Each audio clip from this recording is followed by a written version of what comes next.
नमस्कार मित्रांनो, आज आपण आहोत मखमालाबाद परिसरामध्ये पंकज भाऊ आधार यांचं सोलर साफ करत आहोत. तर बघा, या पद्धतीने सोलर आहे. सर्व्हिसिंग केल्यावर त्यात किती घाण दिसते बघूया. चला मग करूया सुरुवात. तर बघू शकताय मित्रांनो, पंकज भाऊ यांचं आपण सोलर खोललेलं आहे. यामध्ये निघालेला गाळ, ही जी ट्यूब दिसती ही पूर्णपणे खराब झालेली आहे. तर आपल्याला दुसरी ट्यूब टाकावी लागेल. या बघू शकताय, या प्रमाणात गाळ झालेला होता. एवढ्या प्रमाणात जर गाळ असेल तर निश्चितच तुमच्या सोलरचं पाणी तापणार नाही. आता शहरी भागामध्ये खास करून गाळ तयार होतो आणि ग्रामीणमध्ये क्षार तयार होता. तर बघा, तुम्ही खोललेलं किंवा आपण इकडे ठेवलेलं आहे. आपण याच्यावर टेरेसवर देखील बघू शकतोय, या प्रमाणात गाळ झालेला होता. काही गाळ या पत्र्याजवळून खाली निघून गेलेलं आहे.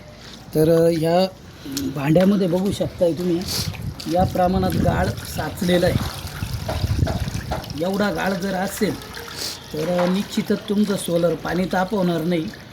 ग्रामीणमध्ये क्षार तयार होता आणि सिटीमध्ये असे गाळ तयार होतं. या गाळाचं प्रमाण अधिक असल्या कारणाने हिवाळ्यामध्ये सोलर पाणी तापवत नाही. आणि जनतेचा एक गैरसमज आहे की हिवाळ्यामध्ये सोलर पाणी तापवत नाही. जर इतक्या प्रमाणात गाळ असेल तर तुमचं पाणी हिवाळ्यात काय तर उन्हाळ्यात देखील तापणार नाही. त्यासाठी आपलं सोलर साफ करणं गरजेचं असतं. वेळेत आपलं सोलर साफ करून घ्या.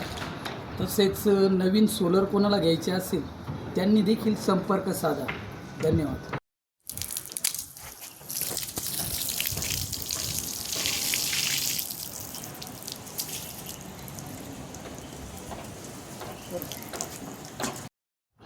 तर बघू शकता मित्रांनो, पंकज भाऊ आधार यांचं सोलर आपण प्रॉपर पद्धतीने सर्व्हिसिंग करून नवीन ट्यूब देखील लावून दिलेली.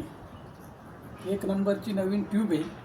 आणि ते रबर देखील बघू शकताय, खराब रबर देखील आपण काढून टाकलेले आणि त्या ठिकाणी आपण नवीन रबर लावलेले. तर या पद्धतीने आपलं कामाचं स्वरूप आहे. तुम्ही बघू शकताय, हा गाळ एवढ्या प्रमाणात गाळ निघालेला आहे. बराचसा गाळ खाली पाईपच्या मार्फत निघून गेलेला आहे. त्यांची खराब जी ट्यूब होती ती आपण त्या साईडला ठेवलेली.